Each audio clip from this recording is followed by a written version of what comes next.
Hello everybody, welcome to Monday's edition of The Breakfast Club. I'm Got That Funk. I'd like to thank you for joining me. As anyone watching this video contemporaneously will know, last week there was a mass shooting at a high school in Florida, and 17 students and faculty lost their lives, and the killer was apprehended. And as I understand it, more than a dozen students also went to hospital. Some of them, I think, are still in perilous condition. So obviously,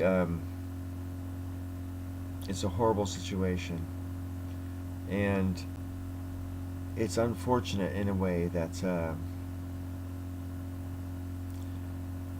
we've had so many of these conversations that it almost seems like there's nothing that can be said or ought to be said, because it's all been said and blah blah blah. But that kind of defeatist attitude is exactly part of why the kind of thing like this keeps happening. And I'm extremely gratified to have noted that in this particular occasion, more than most that I can recall anyway, the students are really finding their voice and making a point of using social media, and some of them have been pretty well exposed as well on the national news media, international news media for that matter, and getting their message out there. And I fully support the students and their efforts to tackle the problem, because they are directly affected by it, and you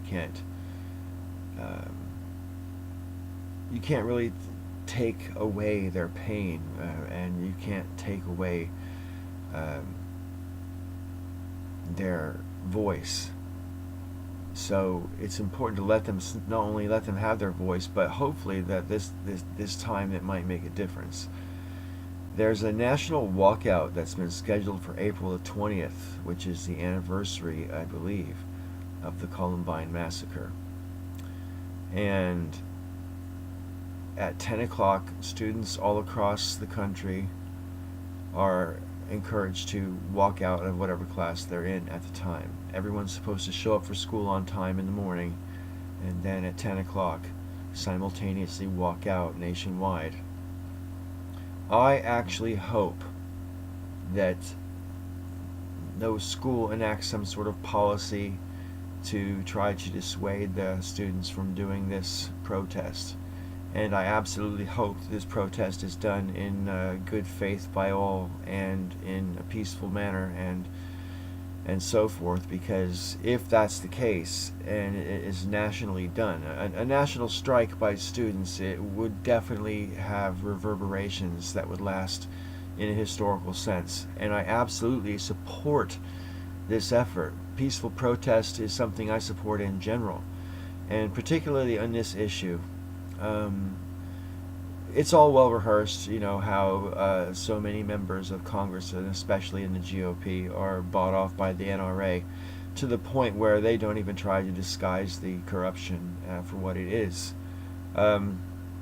Even a TV news presenter on Fox News interviewing some of the teenagers from Parkland High School were basically saying, but the NRA gives them all this money. Of course they're not going to listen to the students. They're going to listen to the NRA because they give them the money.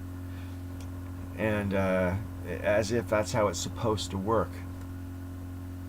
And it's not supposed to work that way. It's amazing to me that the Overton window has shifted so far that corruption has been normalized to the point where, you're supposed to expect it to be corrupt because everybody knows it's corrupt, so just expect it to be that way. Don't look for change. Don't look for an improvement. For Christ's sakes, don't complain about it just because you know it's corrupt and there's nothing you can do about it, so therefore don't complain. Well, something needs to be done about it. It's certainly not going to fix itself. And unless people find their voice, nothing can possibly change. We don't really get a chance to vote on this stuff.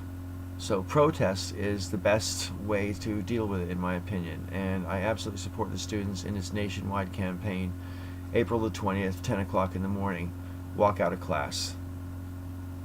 Have the guts to do it. And do it in good faith. Don't go out and cause trouble or, anything like that. But do it in good faith and do it. Thanks for watching this video. I look forward to all your comments in the comment section, and I'll see you again next week on The Breakfast Club. Bye-bye.